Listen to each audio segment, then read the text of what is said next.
Welcome back to Roughin' It. You've got your food, your water, your provisions, and you are prepared. Now that you're ready, let's go camping.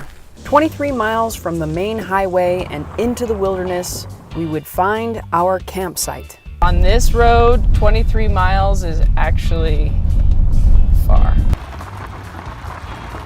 Before you head off into the wilderness, tell somebody where you're going first. If you don't have friends or family, notify the rangers. On this excursion, we did both.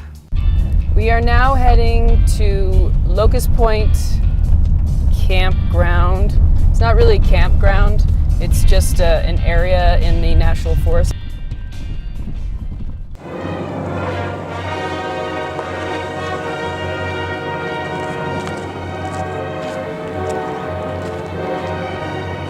After a 2-hour drive, we reached a more secluded part of the North Rim. Say hello to the view for the next 4 days. Know what that is? It's quiet.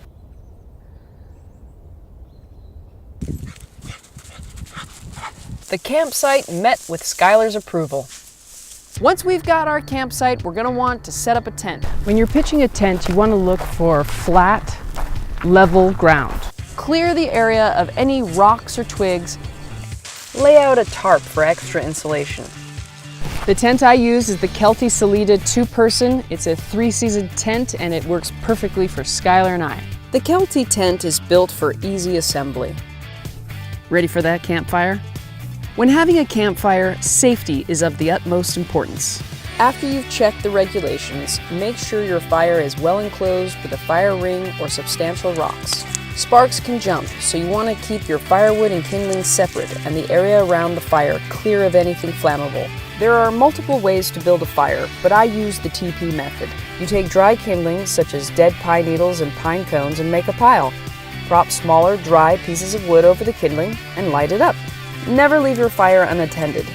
Even if there's no flame, coals may still be hot and can reignite. Now that you've got your fire going, you can sit back and relax before cooking dinner. And now I'm going to show you how you can make a campfire dinner. There's no great mystery to it. If you can cook at home, you can cook in the outdoors. A simple meat and potato dinner can easily be accomplished. Since you've prepared some wonderful, delicious food, you might attract some of the forest residents. If you're going to be camping the way Skylar and I are, it's best to bring a bear can. A bear can smell over 50 miles. Some national and state parks require a bear can. If you don't have a bear can, tie up your food, which is why I wear a paracord bracelet. You might want to go for a hike and explore the area. You'll want to be safe doing that too. If you want to know my 10 essential items for hiking, well, here they are. First and foremost, bring water. A Camelback is nice to have. Pack food items as well as an emergency blanket, whistle, flashlight, and waterproof matches for emergency purposes. A pocket knife is always handy, and pack a jacket for varying temperatures. Don't rely on the GPS on your phone. There is no service out here. It's imperative to bring a compass and map so you don't get lost. When you are hiking in unfamiliar territory, turn around every few hundred meters and memorize your surroundings so you recognize the way back. One of the things you're going to want to do when you pack out is clean up your ashes. If the ashes are totally cold, you could spread them out on the ground or you can pack them out. If the ashes are hot, douse them in water or bury them. The one thing I didn't have that I wish I had brought, a shovel. 24.5 ounces of high carbon steel.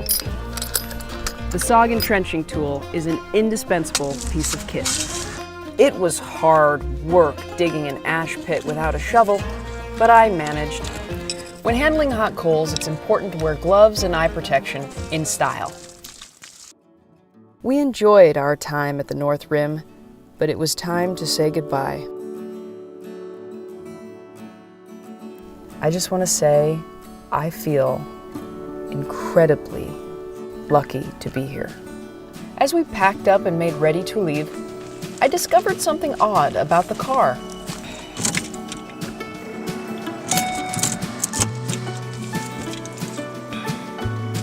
And my car battery is dead. Do we make it out of the forest? Find out in next episode.